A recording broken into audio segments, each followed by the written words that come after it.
Assalamualaikum warahmatullahi wabarakatuh.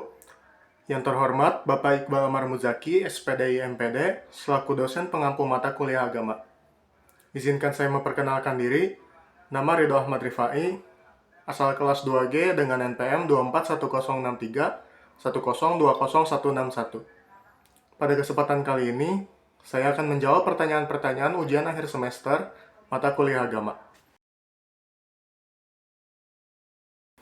Sebagai calon manajer muslim, tentunya saya akan membuat perencanaan dengan menerapkan prinsip muamalah dengan menekankan aspek-aspek seperti larangan riba, keadilan dan transparansi, larangan goror, prinsip kerjasama dan tanggung jawab sosial, dan amanah.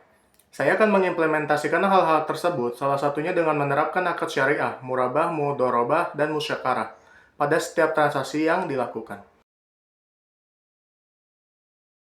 Sebagai calon konsultan manajer, saya akan membuat perencanaan, yaitu yang pertama, semua pengelolaan keuangan harus bebas dari riba, goror, dan maisir agar halal dan bertanggung jawab. Yang kedua, memastikan perencanaan keuangan keluarga mencakup persiapan waris yang sesuai syariah, misalnya dengan membuat wasiat yang tidak melebihi sepertiga harta dan tidak merugikan ahli waris lainnya. Yang ketiga, menghormati hak perempuan dalam menerima nafkah, warisan, dan pengelolaan harta sesuai dengan ketentuan syariah sehingga tercipta kesejahteraan dan keberkahan dalam keluarga. Strategi perdagangan Rasulullah dan para sahabat yang dapat diterapkan di bisnis modern, yaitu yang pertama, kejujuran dan integritas. Rasulullah dikenal sebagai Al-Amin karena kejujurannya dalam setiap transaksi bisnis.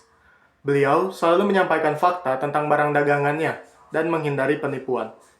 Yang kedua, amanah.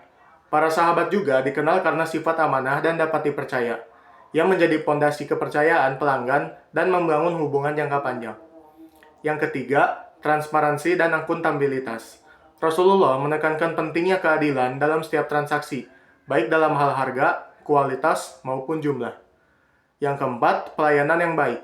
Rasulullah selalu memberikan pelayanan yang ramah dan memuaskan kepada para pelanggan, sehingga mereka merasa dihargai dan puas dengan transaksi. Dalam Islam, manusia dipandang sebagai khalifah atau wakil Allah di bumi yang memiliki tanggung jawab besar untuk memakmurkan, memelihara, dan melindungi bumi beserta isinya termasuk manusia lainnya. Pemahaman Islam tentang manusia sebagai khalifah di bumi mendorong gaya kepemimpinan yang adil, bertanggung jawab, penuh empati, dan beretika. Dalam manajemen sumber daya manusia, hal ini tercermin dalam pengambilan keputusan yang transparan, akuntabel, dan berorientasi pada kesejahteraan serta pengembangan karyawan secara berkelanjutan. Dengan demikian, perusahaan yang mengadopsi nilai-nilai ini dapat menciptakan lingkungan kerja yang harmonis, meningkatkan loyalitas dan produktivitas karyawan, serta mencapai tujuan organisasi secara efektif. Strategi manajerial berbasis nilai-nilai toleransi Islam dapat menjadi alat yang efektif dalam mengelola konflik lintas budaya di organisasi multinasional. Dengan menekankan pentingnya keadilan, kasih sayang, dan penghargaan terhadap perbedaan, serta memanfaatkan konsep maslahah dalam penyelesaian masalah, organisasi dapat menciptakan lingkungan kerja yang lebih harmonis dan produktif.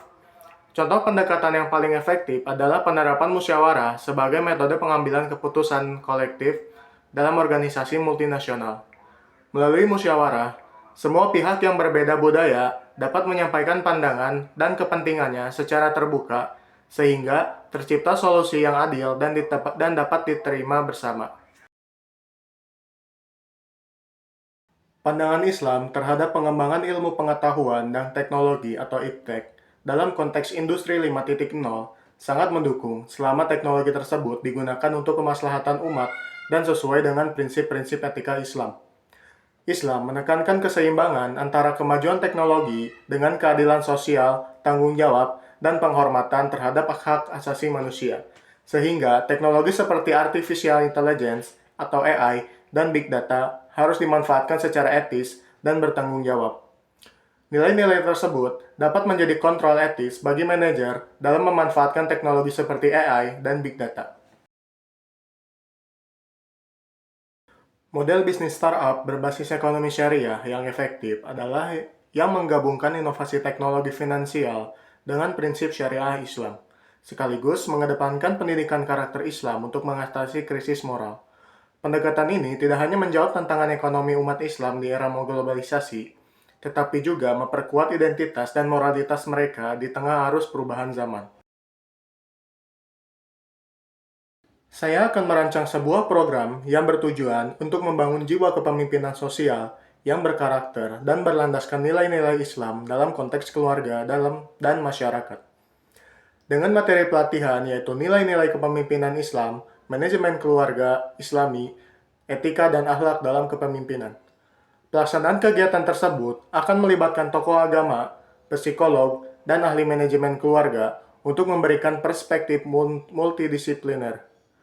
Melalui program ini, mahasiswa diharapkan mampu menjadi pemimpin yang tidak hanya kompeten secara manajerial, tetapi juga berkarakter Islami, mampu mengatasi tantangan sosial dengan solusi yang berlandaskan nilai agama dan kebersamaan masyarakat. Dengan demikian, program ini mendukung terciptanya masyarakat yang harmonis, produktif, dan berkeadaban sesuai dengan nilai-nilai Islam. Demikian jawaban yang dapat saya sampaikan. Mohon maaf atas segala kesalahannya. Wassalamualaikum warahmatullahi wabarakatuh.